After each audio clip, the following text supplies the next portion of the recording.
तो you are most welcome. एक बार पुनः स्वागत करते हैं।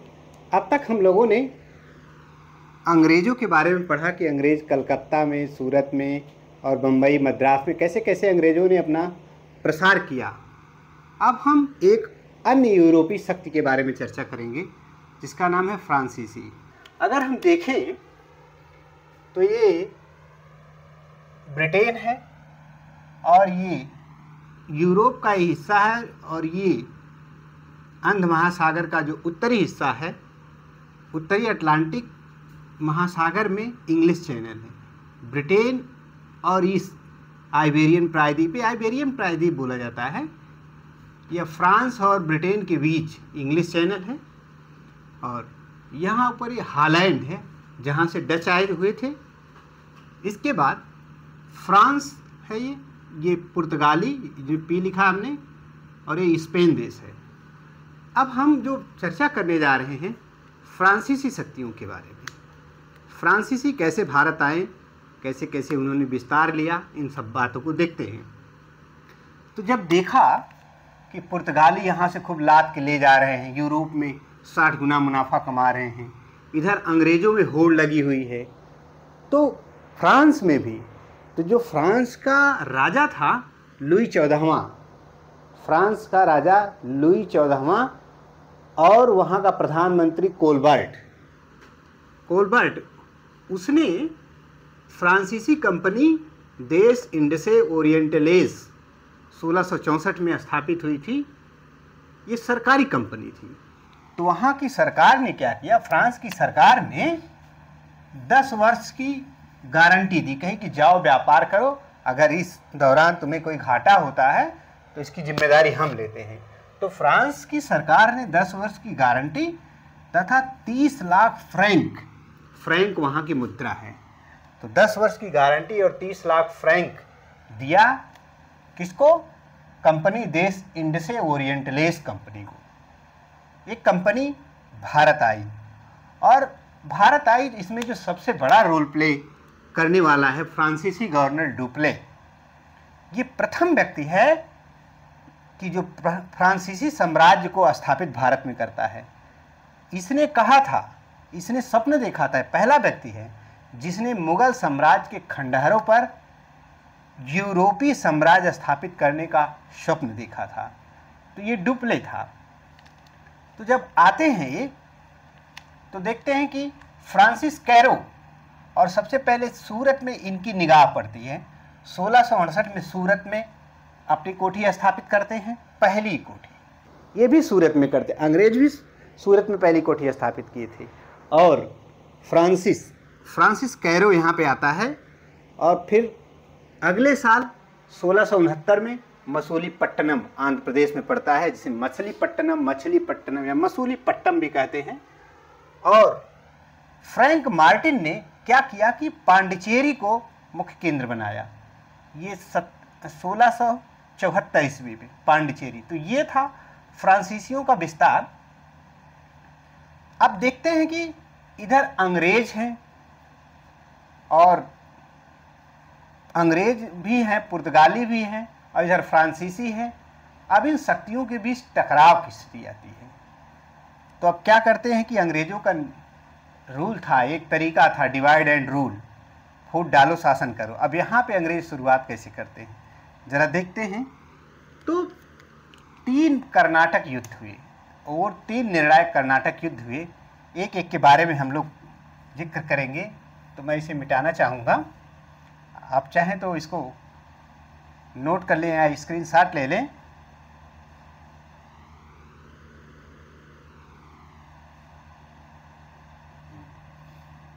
तो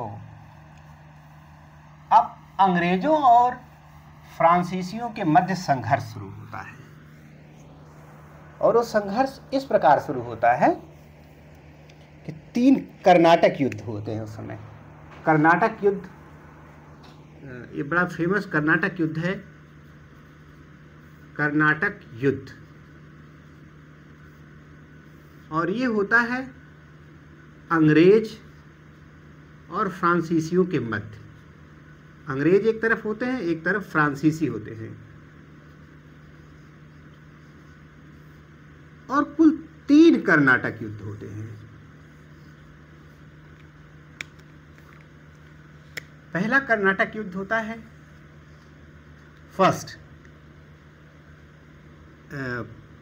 युद्ध होता है कर्नाटक युद्ध, जिसमें अंग्रेज और फ्रांसीसी हिस्सा लेते हैं। वो चलता है 1746 से लेकर 48 तक चलता है, यानी 2 वर्ष तक ये चला। फिर दूसरा कर्नाटक युद्ध होता है 1749 से लेकर के 1754 तक, और तीसरा कर्नाटक युद्ध होता है 1757 से 63 तक। 1757 से 1763 ईस्वी तक कुल 3 निर्णायक कर्नाटक युद्ध हुए। और जो पहला युद्ध है, और इसमें कुल मिला के फ्रांसीसी विजयी हो जाते हैं। तो ये एक युद्धों के बारे में हम चर्चा करें, और इसका जो मुख्य कारण था, आखिर युद्धों का जो मूल कारण था, मैं अगर ऊपर लिख दूं, ये तीनों युद्धों का मूल कारण, युद्धों का मूल कारण क्या था? यूरोप में 2 देश पड़ते हैं। यूरोप में यूरोप का देश, एक तो पहली बात ब्रिटेन भी है जहाँ से अंग्रेज आए हैं, और फ्रांस भी यूरोप में ही पड़ता है। तो ऑस्ट्रिया के उत्तराधिकार के प्रश्न पर इनमें लड़ाई थी कि ऑस्ट्रिया पे किसका अधिकार होगा। तो मूल कारण था युद्धों का ऑस्ट्रिया के उत्तराधिकार को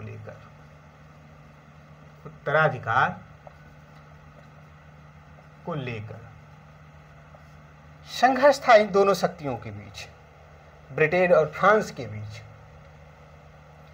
तो अब हम एक एक को डिटेल में स्टडी करते हैं। आप स्क्रीनशॉट चाहे तो ले सकते हैं।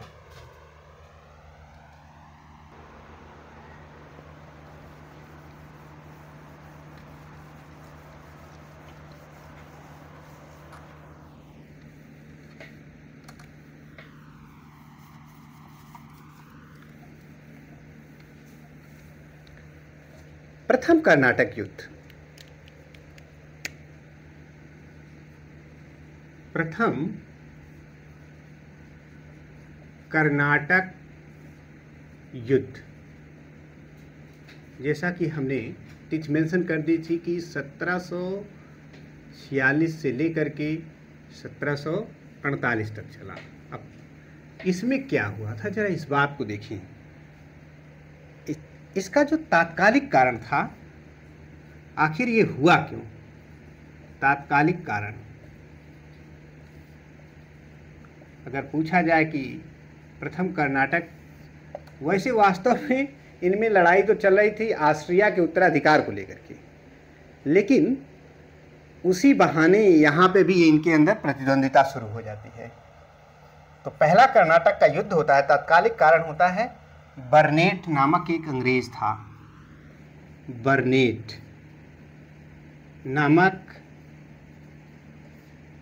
नामक अंग्रेज ने फ्रांसीसी जहाज़ों को लूट लिया, या फ्रांसीसी जहाज़ों पर अधिकार कर लिया। फ्रांसीसी जहाज़ों पर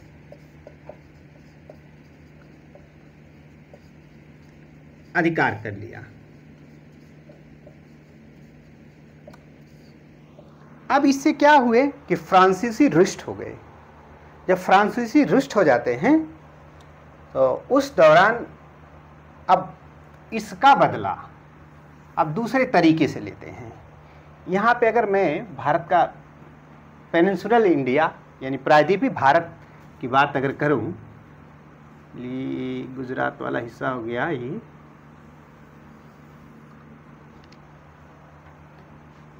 ये है कर्नाटक। कर्नाटक की राजधानी हुआ करती थी अर्काट। कर्नाटक और राजधानी थी अर्काट। अर्काट राजधानी हुआ करती थी। अच्छा, इसमें हुआ ये कि मोहम्मद शाह रंगीला के समय में, मोहम्मद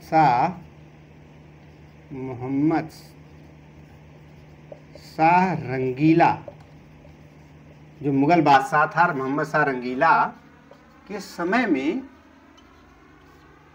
शादुल्लाह ने या सादुल्ला खां के समय में शादुल्ला खां नामक व्यक्ति ने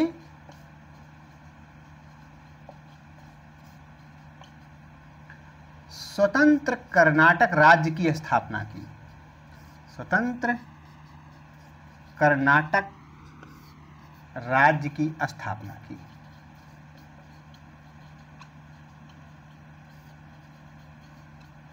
अच्छा, अब स्वतंत्र कर्नाटक राज्य की स्थापना की। अब यहाँ सादुल्ला खां ने जो स्थापना कर दी थी, इनके न रहने के बाद अब उत्तराधिकार का संघर्ष शुरू होता है सॉरी, कि यहाँ कर्नाटक का नवाब कौन बनेगा। अब दो व्यक्ति थे, एक का नाम था चांदा साहब, दूसरे का नाम था अनवरुद्दीन। तो इस यहाँ पे मैं लिख दे रहा हूँ कि चांदा साहब नवाब बनना चाहता था। नवाब बनना चाहता था और इसकी मदद के लिए फ्रांसीसी थे। फ्रांसीसी चांदा साहब को नवाब बनाना चाहते थे और दूसरा व्यक्ति था अनवरुद्दीन। इसी कर्नाटक का नवाब वो भी बनना चाहता था, उसका नाम था अनवरुद्दीन।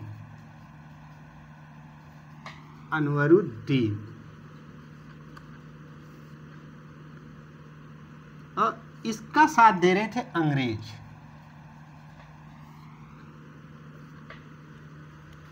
तो ये स्वतंत्र कर्नाटक राज्य जो था, तो चांदा साहब चाहते थे कि मैं नवाब बनूं और अनवरुद्दीन चाहता था कि मैं नवाब बनूं।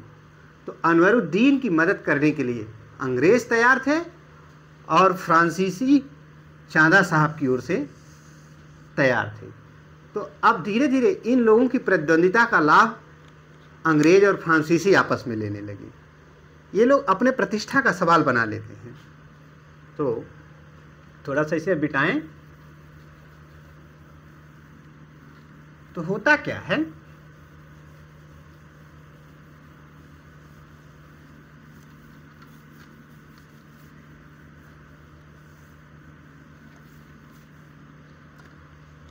सत्रह सौ 46 ईस्वी में 46 ईस्वी में डुप्ले ने, यानी 1746 में मद्रास का घेरा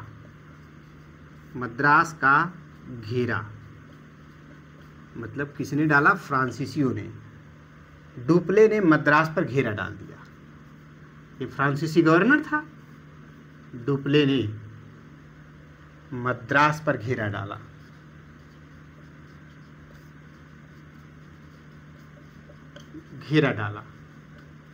अब क्या हुआ कि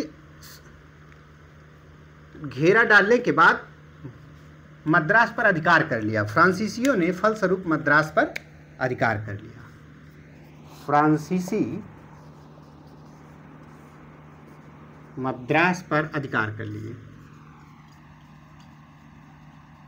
लड़ाई चल रही थी वहां और ये लोग अपना हित साध लिए। यहाँ पे फ्रांसीसी मद्रास पर अधिकार कर लिए। लेकिन अभी बात यहाँ खत्म नहीं होती है। अब ये युद्ध जो है एक बड़ा चर्चित युद्ध होता है एक्स ला सैपेल की संधि के द्वारा ये युद्ध समाप्त होता है। तो कर्नाटक का प्रथम युद्ध जो है एक्स ला सैपेल की संधि के द्वारा समाप्त होता है। तो क्या है एक्स ला सैपेल की संधि, जरा इसको हम लोग देखते हैं।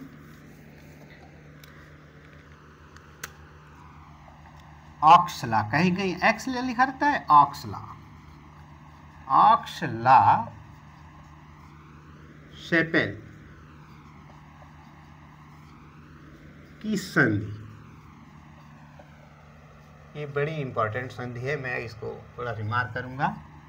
ये आयोग कई बार अपनी परीक्षाओं में पूछ चुका है। तो इसके द्वारा यूरोप में दोनों देशों फ्रांस और ब्रिटेन के बीच युद्ध संघर्ष समाप्त हो गया। संधि के द्वारा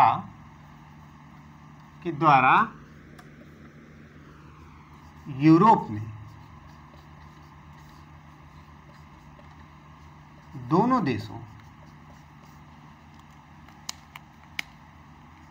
देशों फ्रांस तथा ब्रिटेन में संघर्ष समाप्त हो गया। संघर्ष मतलब युद्ध समाप्त हो गया।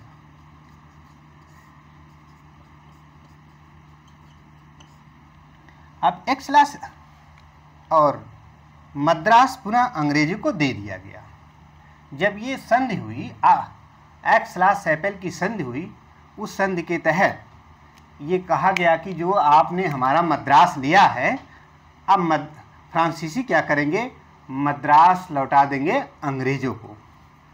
तो इसका परिणाम हुआ कि मद्रास पुनः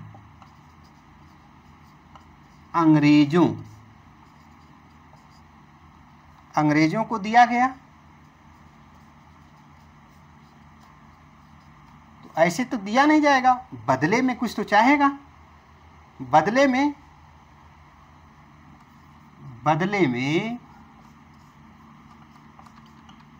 उत्तरी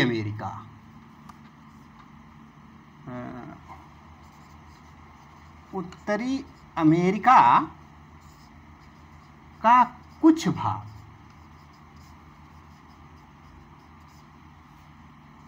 फ्रांसीसियों को मिला।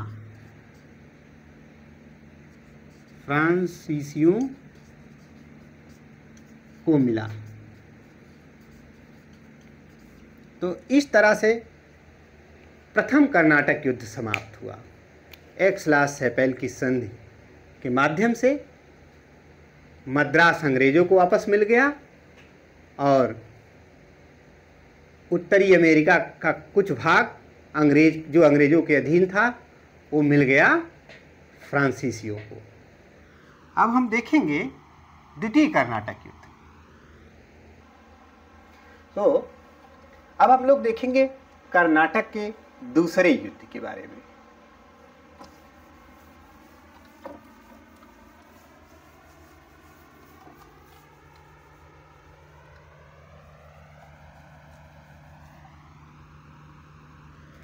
मैं यहाँ आगे लिख दे रहा हूँ द्वितीय कर्नाटक का युद्ध, या ये शब्द लिखना अच्छा नहीं पड़ता है, बल्कि कर्नाटक का द्वितीय युद्ध लिखे।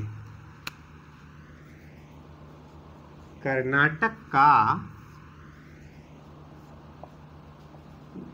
द्वितीय युद्ध, और तारीख वही 1749 से लेकर के 54 तक चला।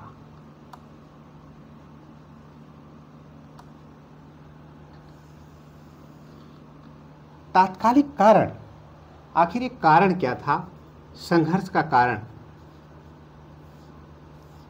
इसका कारण जो था,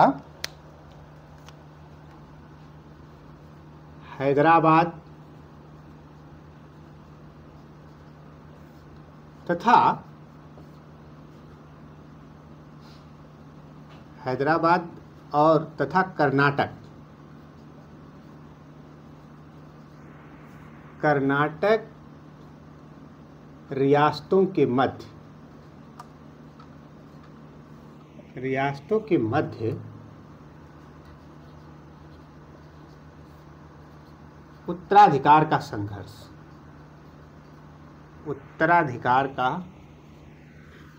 संघर्ष, ये तात्कालिक कारण था कर्नाटक के दूसरे युद्ध का। अब इसकी पृष्ठभूमि को जरा हम समझते हैं। अगर मैं यहाँ पे कर्नाटक बना दूं, ये कर्नाटक है, कर्नाटक, और इसकी राजधानी है अर्काट, कर्नाटक की, और यहाँ पे है हैदराबाद,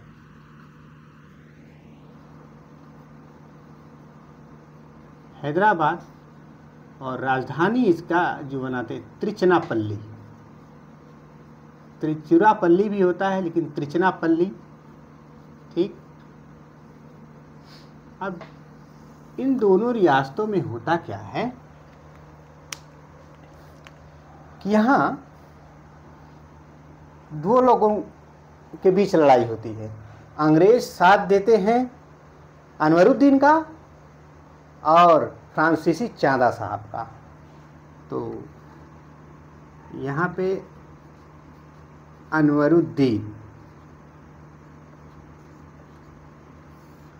और प्लस अंग्रेज, यानी अंग्रेज अनवरुद्दीन का साथ देते हैं, यहाँ का नवाब बनना चाहते थे। और चांदा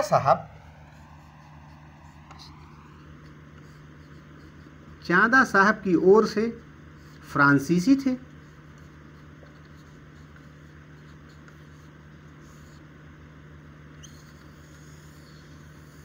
एक तो यहाँ ये बात हो रही थी, और कर्नाटक में नासिर जंग निजाम बनना चाहते थे और मुजफ्फर जंग।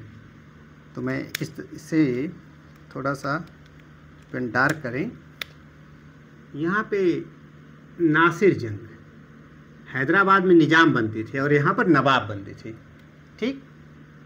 नासिर जंग निजाम बनना चाहते थे और इनका साथ दे रहे थे अंग्रेज। हैदराबाद का निजाम बनना चाहते थे। और दूसरा पक्ष यहाँ पे था कि मुजफ्फर जंग,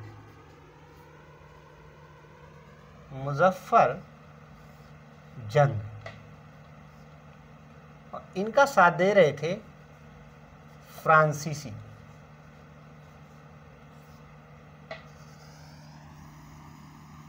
ध्यान देने की बात इसमें यह है कि यहाँ पर हैदराबाद में अंग्रेज चाहते थे कि नासिर जंग निजाम बने और फ्रांसीसी चाहते थे कि मुजफ्फर जंग निजाम बने। वहाँ पे भी संघर्ष चल रहा था, और यहाँ अनवरुद्दीन को नवाब बनाना चाहते थे अंग्रेज, और चांदा साहब को नवाब बनाना चाहते थे फ्रांसीसी। अब इसी दौरान एक घटना घटित होती है। थोड़ा सा यहाँ स्पेस कम है, ऊपर लिखते हैं कारण, तो आप लोग स्क्रीनशॉट ले लीजिए, फिर तत्काल लिखते हैं।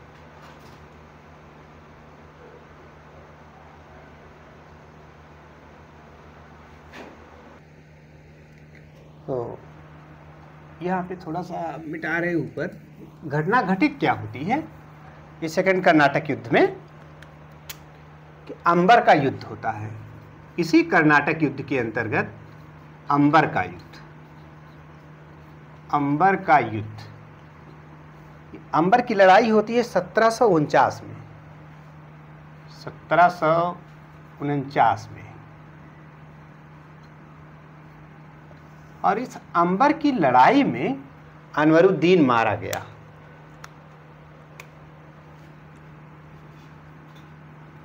अनवरुद्दीन मारा गया जब अनवरुद्दीन यहाँ पे मार दिया जाता है, इसका मतलब अंग्रेज पराजित हो रहे हैं। तो अनवरुद्दीन का बेटा था मोहम्मद अली, अर्काट से भागकर त्रिचनापल्ली चला गया। ये अर्काट से भागता है, इसका बेटा है अनवरुद्दीन का बेटा मोहम्मद अली। मोहम्मद अली भाग के चला गया और अनवरुद्दीन तो पहले ही मारे जा चुके हैं। अब चांदा साहब कर्नाटक का नवाब बन जाते हैं। चांदा साहब कर्नाटक का नवाब बन गए चांदा साहब। अब क्या पता चला कि इनका बेटा वहां भाग के गया है शरण लेने त्रिचनापल्ली।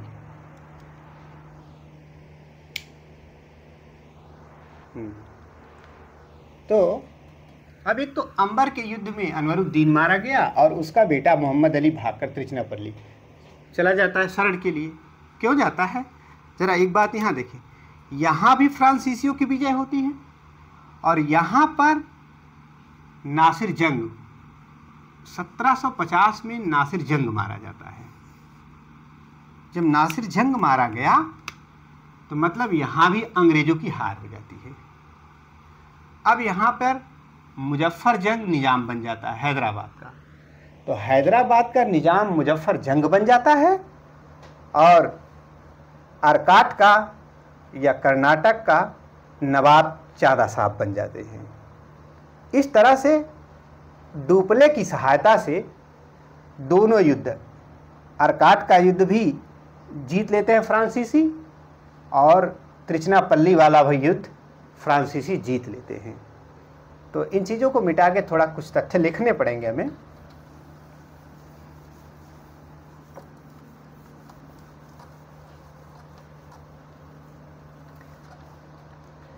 तो एक तो आपने देखा कि अर्काट की लड़ाई में चांदा साहब को नवाब बना दिया फ्रांसीसियों ने, यहाँ भी अंग्रेजों ने मात खाई। वहाँ पे हैदराबाद में निजाम बना दिया मुजफ्फर जंग को। अब हुआ क्या कि वहाँ भी फ्रांसीसी जीत गए। इसके बदले में डुप्ले को अवार्ड मिलता है। क्या अवार्ड देते हैं लोग? डुप्ले को अवार्ड देते हैं। डुप्ले को 20 लाख रुपए और जागीर दी गई। डुप्ले कौन था? फ्रांसीसी गवर्नर। डुप्ले को 20 लाख रुपए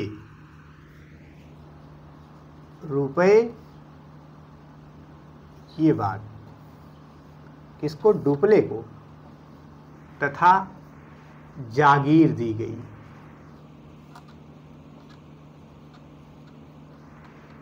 अंग्रेज सबसे ज़्यादा खतरा फ्रांसीसियों से ही समझते थे, सबसे ज़्यादा भय खाते थे। और कृष्णा नदी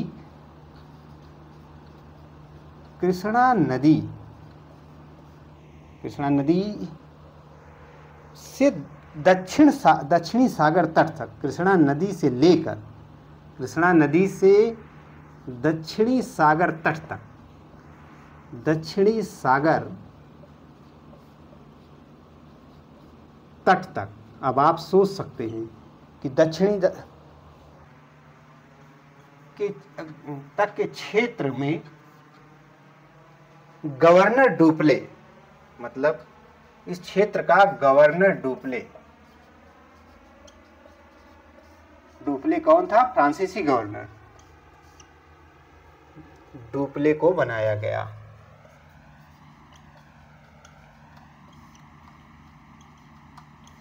देखिए क्या लाभ मिला। एक तो डुप्ले को 20 लाख रुपया मिला, जागीर मिली, और जागीर के रूप में ये कृष्णा नदी ऐसे होती है यहाँ पे। ये कृष्णा नदी ब्रह्मगिर की पहाड़ियों से निकलती हुई इधर से, वो कावेरी नदी होती है, उसी यहाँ कृष्णा नदी है। अब कृष्णा नदी से लेकर यहाँ तक का पूरा ये वाला जो इलाका है दक्षिण सागर तट तक पूरा मिल गया, डुप्ले के हाथ में चला गया। अब यहाँ का गवर्नर डुप्ले हो गया। और साथ में डुप्ले को जफर जंग की उपाधि मुजफ्फर जंग ने दी। डुप्ले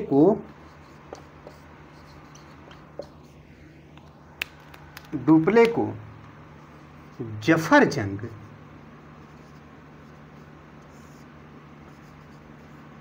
की उपाधि मुजफ्फर जंग ने दी, क्योंकि भाई उसको निजाम बनाया था ये, मुजफ्फर जंग ने दी। तथ्य हुआ। तथा बादशाह आलमगीर द्वितीय ने इसे नवाब खां की उपाधि दी। उस समय जो मुगल बादशाह था आलमगीर द्वितीय तथा बादशाह आलमगीर द्वितीय ने इसे मतलब डुप्ले को नवाब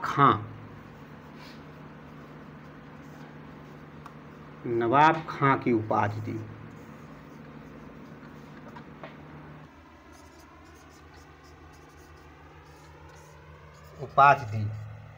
अब आप समझ सकते हैं कि ये लोग कितने सशक्त हो गए। तो इसको नोट कर लीजिए।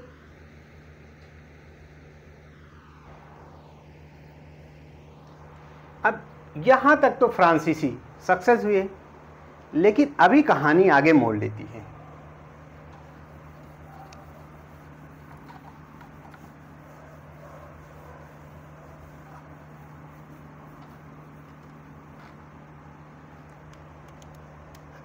अब 1750 में तो नासिर जंग मारा गया, मुजफ्फर जंग जो है हैदराबाद का निजाम बन गया, और अनवरुद्दीन का बेटा जाकर के वहाँ शरण ले लेता है, जाके छुपता है त्रिचनापल्ली में।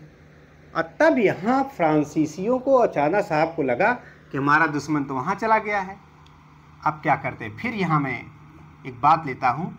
अब ये घटना 1751 की है। एक साल बाद एक नई घटना घटित होती है 1751 में। क्या होता है कि अर्काट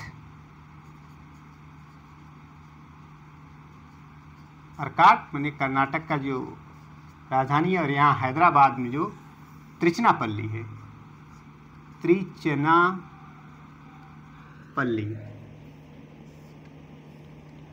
अब चांदा साहब तो यहाँ के नवाब थे। चांदा साहब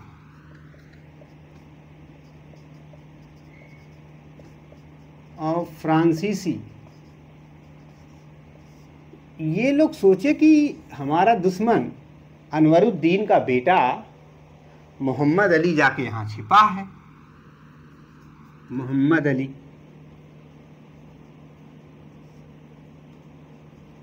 अब क्या करते हैं कि अंग्रेज फिर क्या करते हैं, अब ये लोग इधर की तरफ घेरा डालते हैं। जैसे इनको पता चला कि चांदा साहब इधर घेरा डाले, तब तक लॉर्ड क्लाइव के नेतृत्व में क्लाइव अंग्रेज था, ये लॉर्ड क्लाइव ने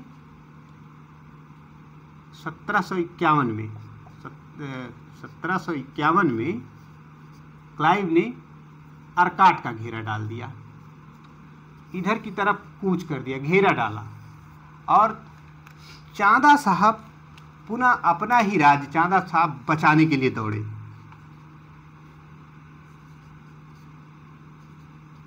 चांदा साहब पुनः अपना राज्य बचाने के लिए दौड़ते हैं, और इस दौरान चांदा साहब की हत्या कर दी जाती है। अंग्रेज विजयी हो जाते हैं। यहाँ पे चांदा साहब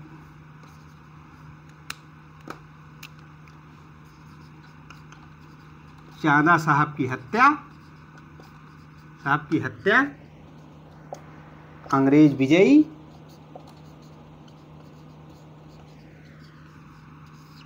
जब अंग्रेज विजयी हो जाते हैं तो मोहम्मद अली को, अब पुनः मोहम्मद अली को यहाँ का नवाब बना दिया गया।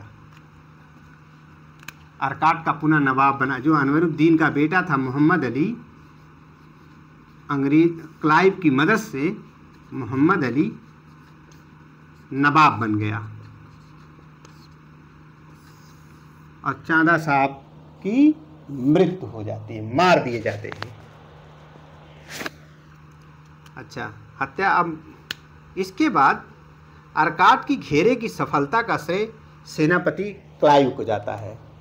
पूछा जाता है कि अर्काट की लॉर्ड क्लाइव इतना कुशल सेना नायक था कि अर्काट का घेरा डाला, चांदा साहब को मार डाला, फ्रांसीसी हार गए, और साथ में जो मोहम्मद अली यहाँ छिपा था, मोहम्मद अली यहाँ आ गया, और साथ में जो नासिर जंग हार गया था, अब पुनः नासिर जंग जो है यहाँ का निजाम बन जाता है।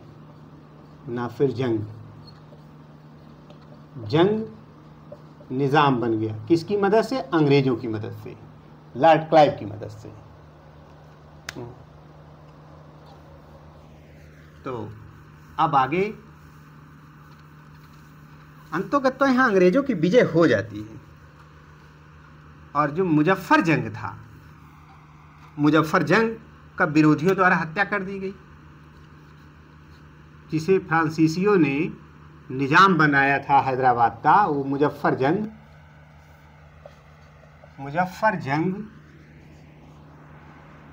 की हत्या विरोधियों द्वारा कर दी गई। विरोधी मतलब वही विरोधियों द्वारा कर दी गई। यानी कुल मिला के पूर्ण रूप से यहाँ अब फ्रांसीसी हार जाते हैं। अब होता यह है कि बुस्सी नामक फ्रांसीसी अधिकारी, बुस्सी नामक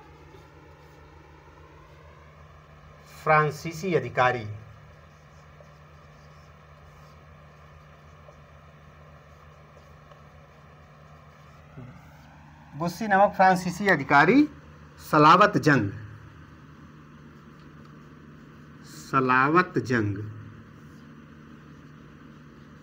ये जो सलावत जंग था, ये मुजफ्फर जंग का बेटा था, मुजफ्फर जंग का पुत्र, मुजफ्फर जंग का पुत्र था।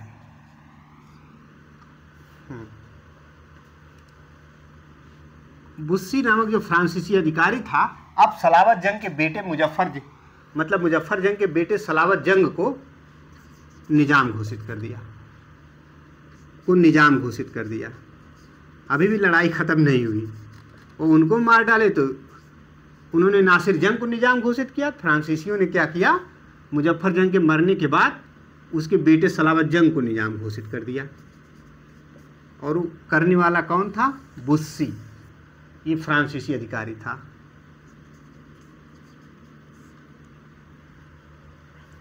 और तो सलावत जंग ने जो उत्तरी सरकार वाला क्षेत्र फ्रांसीसियों को दे दिया। सलावत जंग ने उत्तरी सरकार वाला क्षेत्र फ्रांसीसियों को दे दिया। अब और फ्रांसीसी मजबूत हो रहे हैं। देखिए, उत्तरी सरकार का मतलब अगर मैं कहूँ ये पेनिनसुला इंडिया है, तो ये वाला क्षेत्र कोरोमंडल तट है। इसके बाद ये जो है उत्तरी सरकार, इस तट को बोलते हैं। इस वाले क्षेत्र को फ्रांसीसियों को सौंप दिया और डुप्ले को वापस बुला लिया गया।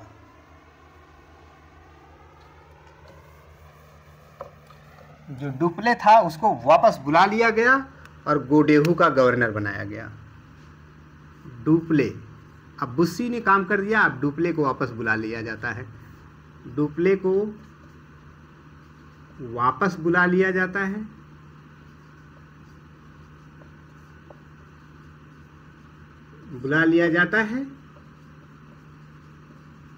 और गोडेहू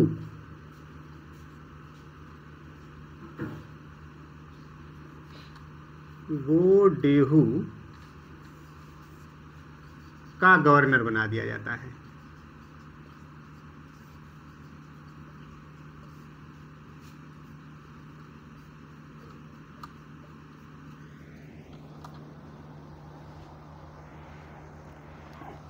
तो इसको नोट कर लें। फिर 1755 ईस्वी में पांडिचेरी की संधि होती है। इसे मिटा दें।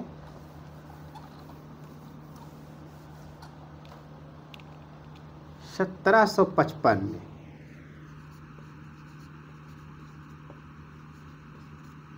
पांडिचेरी की संधि, पांडिचेरी की संधि। अब उस पांडिचेरी की संधि में क्या होता है, इस बात को देखिए। इसी पांडिचेरी की संधि के साथ कर्नाटक युद्ध समाप्त हुआ। पांडिचेरी की संधि के साथ द्वितीय कर्नाटक युद्ध समाप्त हुआ। द्वितीय कर्नाटक युद्ध समाप्त हुआ। तो इस प्रकार हमने देखा कि 2 कर्नाटक युद्ध समाप्त हो गए। अब एक छोटा सा टॉपिक बचता है इसका, तीसरा कर्नाटक युद्ध। तो इस तरह से 1755 में पांडिचेरी की संधि के साथ दूसरा कर्नाटक युद्ध समाप्त होता है। अब बात करते हैं तृतीय कर्नाटक युद्ध की।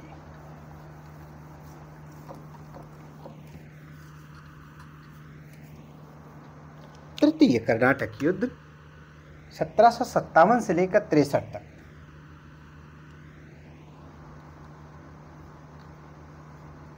तृतीय कर्नाटक युद्ध।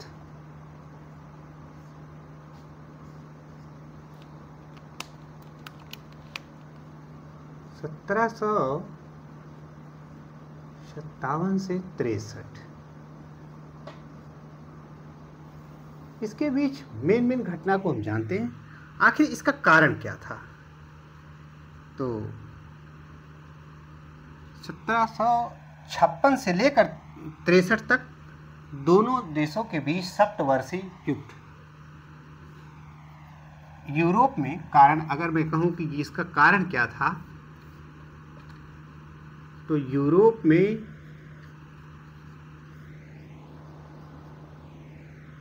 दोनों देशों के मध्य, मतलब ब्रिटेन और फ्रांस के मध्य, दोनों देशों के मध्य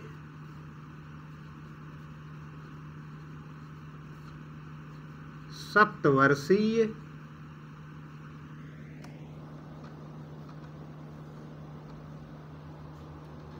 युद्ध या संघर्ष 1756 से लेकर 63 तक चला, 7 वर्ष तक चला। एक तो ये कारण था, और इसमें जो कर्नाटक का युद्ध, इसको अब 2 खंडों में देखते हैं। पहली बात तो चंदुर्थी का युद्ध, इसको मैं 2 पार्ट में देखूंगा। पहला है चंदुर्थी का युद्ध।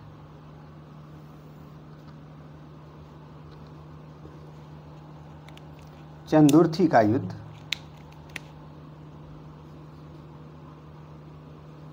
चंदुर्थी का युद्ध, और ये युद्ध होता है 1758 में। ये चंदुर्थी विशाखापत्तनम के पास एक जगह है, विशाखापत्तनम के पास, विशाखापत्तनम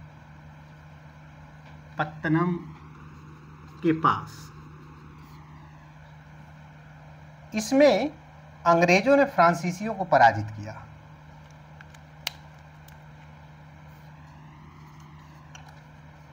अंग्रेज विजयी रहे और फ्रांसीसी हार गए।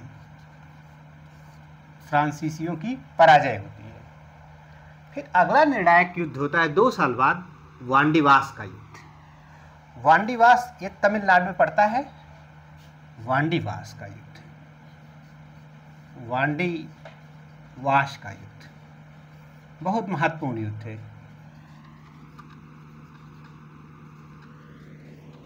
1760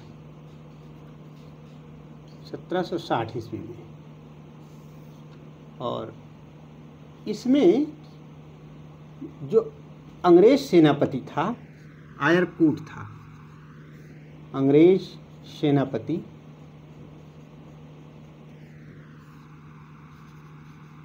आयरकूट और फ्रांसीसी सेनापति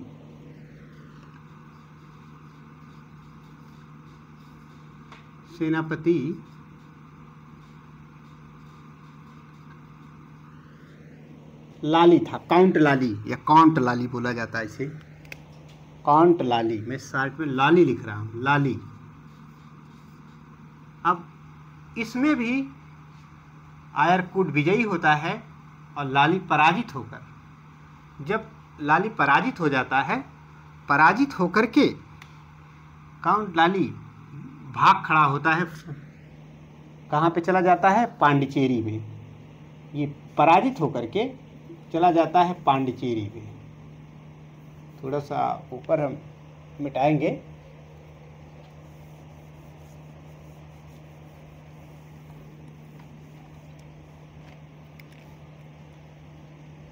लाली पराजित होता है और भाग के चला जाता है। लाली पराजित होकर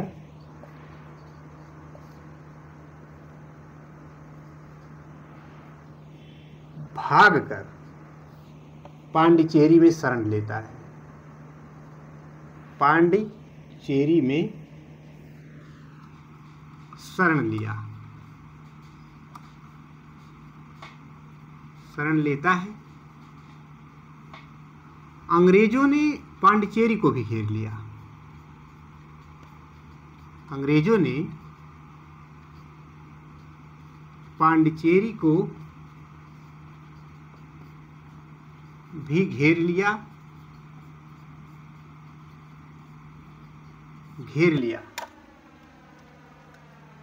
तथा लाली को बंदी बना लिया। लाली को बंदी बना लिया।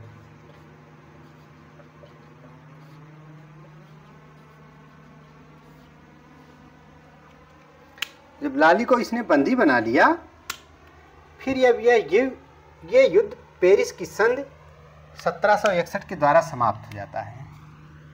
वार्निवास की लड़ाई, या ये कहें कर्नाटक का तृतीय युद्ध पेरिस की संधि के साथ समाप्त होता है। इसे मिटाना चाहेंगे, आप पॉज करके स्क्रीनशॉट ले लीजिएगा। ठीक,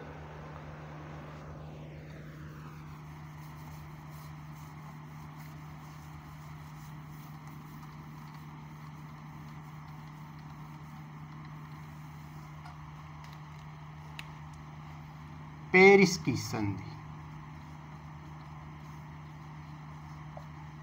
पेरिस की संधि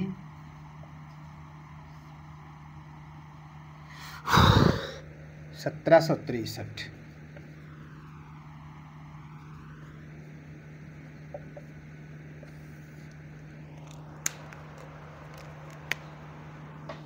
के द्वारा तृतीय कर्नाटक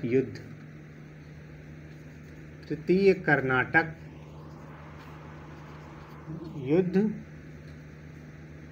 समाप्त हुआ।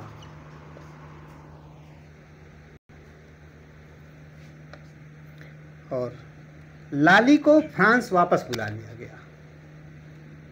जो फ्रांसीसी सेनापति लाली था, काउंट लाली, लाली को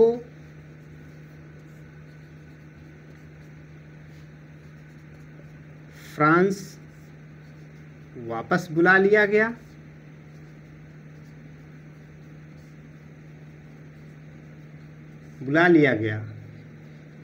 और इस शर्मनाक हार के कारण बुला लिया गया तथा मुकदमा चलाकर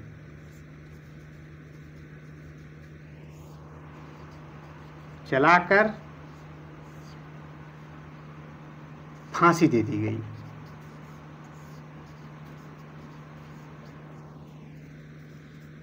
मतलब फ्रांस की सरकार ने ही फांसी दे दी इसको। तो कुछ बातें पेरिस की संधि के अनुसार क्या क्या हुई उसके बारे में हम लोग थोड़ा सा जिक्र करेंगे। इसे मिटा देते हैं। तो पेरिस की संधि के द्वारा तीसरा कर्नाटक युद्ध भले समाप्त हुआ, तो इसमें पहली बात हुई कि पांडिचेरी जो है, आज जिसे पुडुचेरी बोलते हैं, पांडिचेरी पुनः फ्रांसीसियों को मिली, पुनः फ्रांसीसियों को दे दी गई, पुनः फ्रांसीसियों को दे दी गई, मतलब अंग्रेजों द्वारा दे दी गई। एक बात, परंतु अंग्रेजों ने पांडिचेरी की किलेबंदी नहीं करने की शर्त दी। दे तो दिया, लेकिन अंग्रेजों ने कहा कि आप इसकी किलेबंदी नहीं करेंगे। परंतु अंग्रेजों ने फ्रांसीसियों को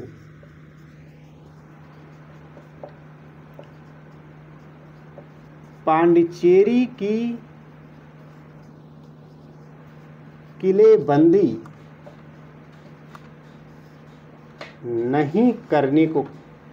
नहीं करने की सलाह दी,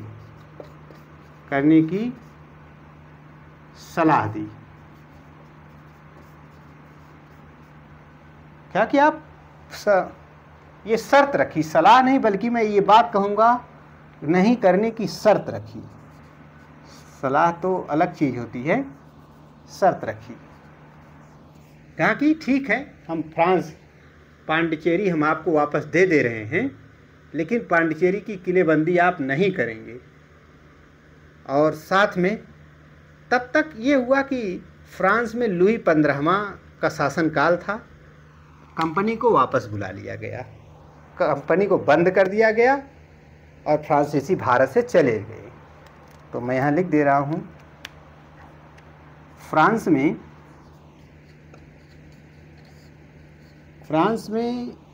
लुई 15वां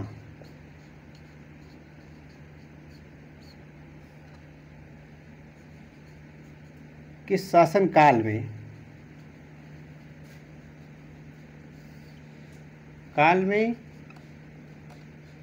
फ्रांसीसी कंपनी को बंद कर दिया गया।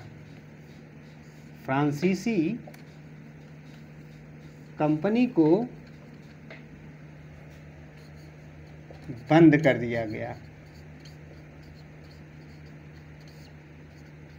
दिया गया, और फ्रांसीसी भारत से चले गए, और फ्रांसीसी भारत से चले गए। लेकिन अभी इतनी ही बात नहीं, भारत की आज़ादी के बाद भी फ्रांसीसियों को पांडिचेरी से भगाया गया। मैं यहाँ ऊपर लिख दे रहा हूँ,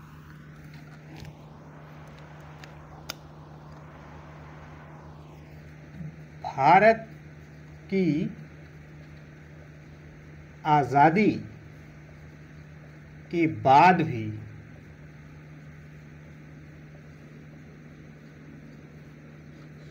पांडिचेरी से फ्रांसीसियों को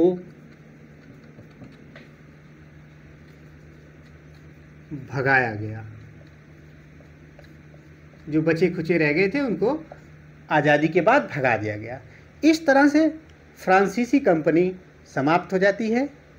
छोटा सा 2 मिनट का टॉपिक रहेगा डेनिश। आप इसको स्क्रीनशॉट मान लें। अब आप ले लिए होंगे, अब इसे हम मिटाते हैं। देखते हैं एक और यूरोपीय कंपनी या एक और यूरोपीय शक्ति भारत में आई थी, डेनमार्क से आई हुई थी, इसलिए इसको डेनिश कहा जाता था। डेन कंपनी डेनमार्क से आई थी, जिसकी राजधानी डेनमार्क की राजधानी कोपेनहेगन है। आप देखते हैं ये भी यूरोप की थी, यानी ये मैं कहूँ तो ये डेनमार्क की कंपनी थी, डेनमार्क की कंपनी थी। होता है कि इस कंपनी की स्थापना 1616 में होती है। इस्टेब्लिश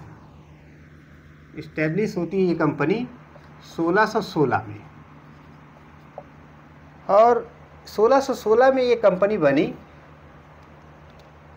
और बाद में 1620 ईस्वी में इसका जो व्यापारिक केंद्र था, भारत में प्रथम व्यापारिक केंद्र बनाया गया 1620 ईस्वी में। 1620 ईस्वी में भारत में प्रथम व्यापारिक केंद्र बनाया गया।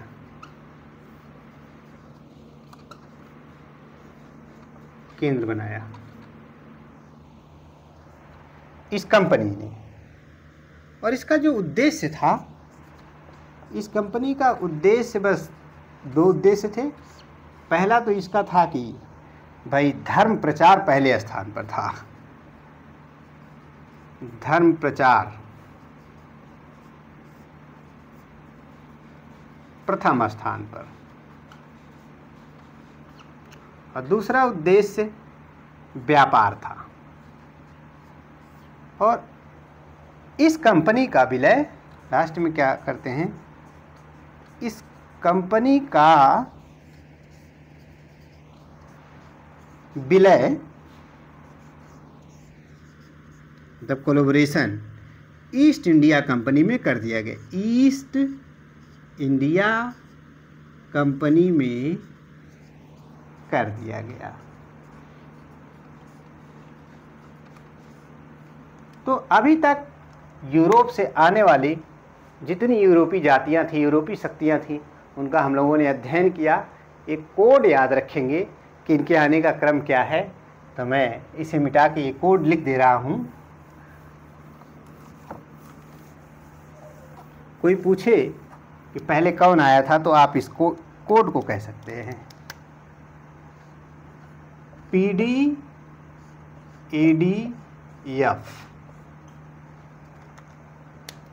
सबसे पहले आए पुर्तगाली, हालांकि मार्को पोलो आया था इटली का, पहले आप जानते, मैंने उसको यहाँ मेंशन नहीं किया। पुर्तगालियों के बाद नीदरलैंड से आए डच, जिसे हॉलैंड बोलते हैं। इसके बाद अंग्रेज आए ब्रिटेन से, ए फॉर अंग्रेज हमने दिखाया है।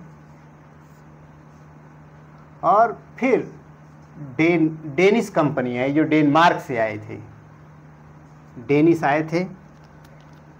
भले हमने फ्रांसीसियों के बाद इनका अध्ययन किया, इनके बारे में बहुत कुछ खास था नहीं, इसलिए इनके अध्ययन को थोड़ा सा कम महत्व दिया गया।